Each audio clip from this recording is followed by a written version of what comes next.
Já, arigatô racista. Falemos. Na Ásia, né, muitas vezes as pessoas chamam de chineses todo mundo. Fiquei muito ultrajada. Muito machista. Aí é a hora que a gente tem que falar, cara, não. Cara, você tá falando, eu tô aqui arrepiada.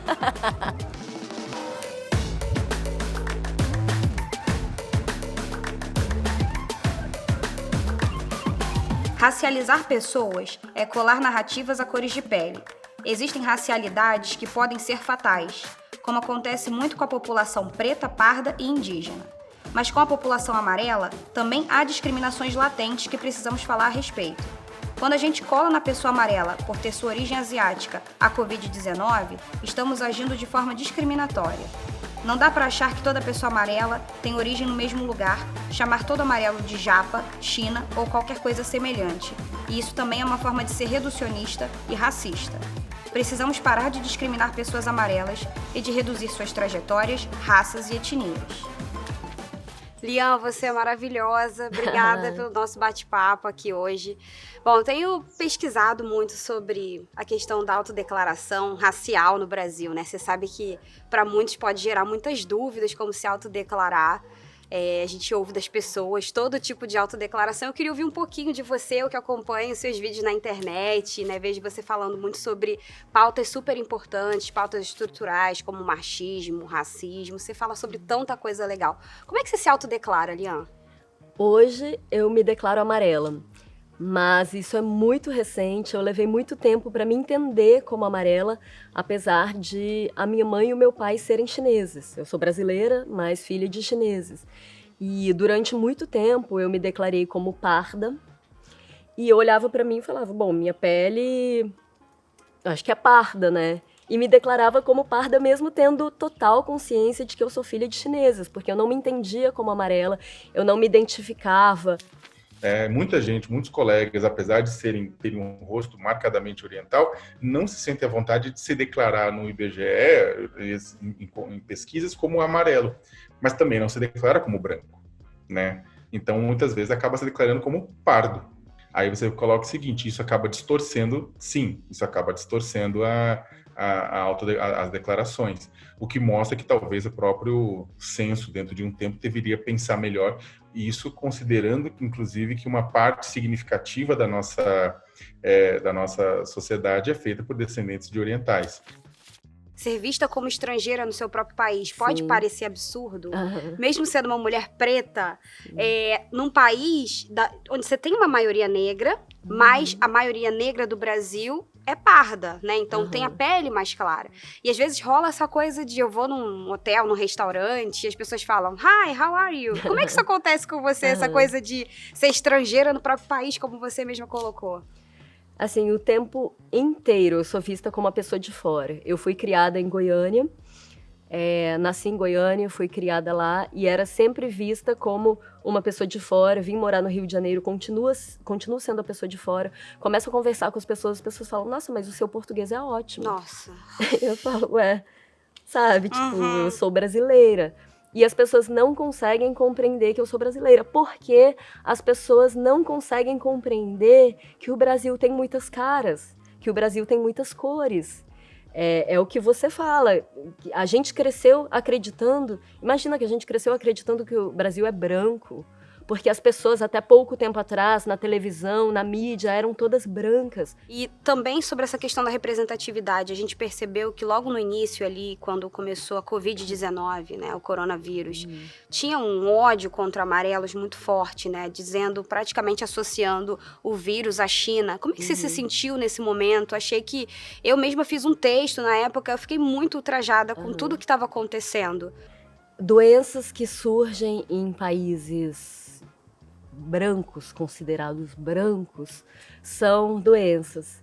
E doenças que surgem de povos pretos, de povos asiáticos, são doenças desses povos, que esses povos trouxeram para cá. E hoje isso é uma questão, além de racista, muito política também. Então o coronavírus vem nesse pacote, né, da xenofobia, nesse pacote do racismo, que tem um interesse político muito forte. Com a pandemia de coronavírus, que teve origem no território chinês, você tem a incitação, a responsabilização por parte de orientais, por parte do vírus, e ao mesmo tempo por conexão a uma vinculação bizarra de que os orientais seriam eles os vetores de passar o vírus, seguindo inclusive um comportamento que foi adotado amplamente pela administração Donald Trump, de chamar o coronavírus de vírus chinês. Aqui teve um preconceito muito grande, uma tentativa de responsabilização da China. Queria que você falasse um pouco mais sobre a sua origem, Lian, que eu acho muito legal quando você traz aí, por exemplo, que seus pais são chineses. Qual é a sua conexão com essa cultura, né? A origem dos seus pais, com a sua ancestralidade? Bom, durante muito tempo da minha vida, eu tentei me desvincular do ser chinesa. Eu morria de vergonha quando os meus pais falavam chinês na frente dos outros, por exemplo. Em casa se fala chinês. Eu respondo em português, mas se fala chinês. E eu levei um tempo para entender isso como um valor e querer buscar. O meu pai, ele tem uma árvore genealógica que tem, assim, desde assim, Idade Média. Nossa. Segue essa árvore genealógica. Então, assim, E tem a conhece cada origem. um. Tem a origem da família do meu pai, assim, tipo, quando começou a ter foto, tem fotinha das pessoas. Aham. Mas fala a profissão, fala quando Que nasceu, importante. onde. E é uma coisa muito antiga, né?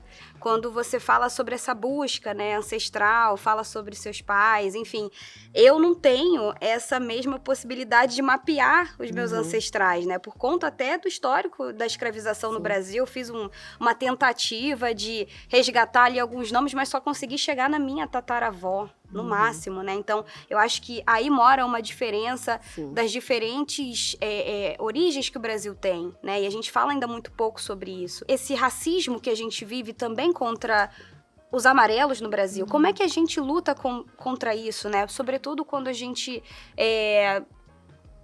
coloquialmente, né, chama qualquer pessoa que a gente vê que tem pele amarela ou que a gente identifica como tal, olhos puxados, a gente chama de japa. Para começar, se falar sobre racismo no Brasil, até contra pretos, é muito recente. E para muita gente não chegou, para muita gente não entendeu. Então, entender que racismo contra amarelos é racismo é uma coisa que está se começando a falar. A intensidade das violências simbólicas e físicas, né, contra orientais, é claro que é incomparavelmente menor do que aquelas que são sofridas por indígenas e por negros, principalmente negros no Brasil, que são vítimas de genocídio, são vítimas de assassinatos por serem quem são, nas periferias, no campo, né? E é claro que nós, orientais, a gente pode muitas vezes desfrutar de privilégios que negros e indígenas não têm por conta da nossa cor de pele ou por conta da nossa inserção dentro de uma elite branca do Brasil. E claro que é um racismo muito diferente, porque nós não fomos escravizados, nós não temos as diferenças de oportunidade, é muito diferente a situação. Mas entender que isso também é racismo, que nós amarelos também não nos sentimos representados, nós somos ridicularizados simplesmente por existir, nós somos caricaturizados. Então, assim, entender que isso também é um modo de racismo em um país em que está difícil falar sobre racismo contra pretos, contra indígenas, contra pessoas que foram colonizadas e escravizadas. Sim. E a gente está começando a falar sobre isso. Uma coisa que eu faço muito, assim, sempre acontece, eu andar na rua e alguém falar, arigatô, não sei o quê, eu viro e falo, racista. E as pessoas se assustam. E muita gente fala, não. E eu falo, isso é racismo. E saio. Porque pelo menos a semente foi plantada. A palavra foi dita. Pensando também nessa questão da luta, né? Tem um vídeo seu que eu amo, que é esse que fala das good vibes, né? E aí você tá ali, toda linda, toda plena, né? E falando sobre como é que, muitas vezes, quando a gente é good vibes e tem essa busca pela paz interior, pela conexão com o seu eu, muitas vezes a gente esquece dos problemas estruturais. Não me venha com gratidão, namastê, se o resto do mundo vai se fuder. Eu não me interesso pela sua espiritualidade se você não se interessar por corpos em liberdade. Não falo do seu direito de nadar nua na cachoeira, que é uma delícia. Eu falo dos corpos pretos cravados de tiros pela polícia. Eu falo do direito da sua empregada de abortar. Você disse que o aborto gera um karma negativo. Mas a sua ideia de karma não passa de uma palavra legal para justificar a desigualdade social. Nessa meritocracia de vidas passadas, os povos escravizados tiveram um destino infeliz. Que karma bom tem os brancos e os ricos desse país? Então, minha pergunta para você a partir disso é: dá para se conectar com o seu eu interior e ainda assim se conectar com as lutas, né, que nos permeiam de alguma forma ou não? A minha busca é essa. Eu fui muito criticada, principalmente pela galera do Sagrado Feminino, que achou que era com elas, não era só com o Sagrado Feminino, era com todas essas buscas que se dizem espirituais, questionando, sabe? Ok, essa é a sua busca espiritual, mas você tá olhando para a estrutura. Então as pessoas se sentiram muito agredidas como se eu fosse uma pessoa de fora falando sobre isso. Eu sou uma pessoa que busco essas, não vou dizer good vibes. Good vibes é um pouco demais para mim, porque é o que eu falo nesse poema. Eu sou a favor da ira, eu sou a favor da luta justa, da ira justa, da raiva justa. Então, quando esse movimento espiritualista fala, isso é karma.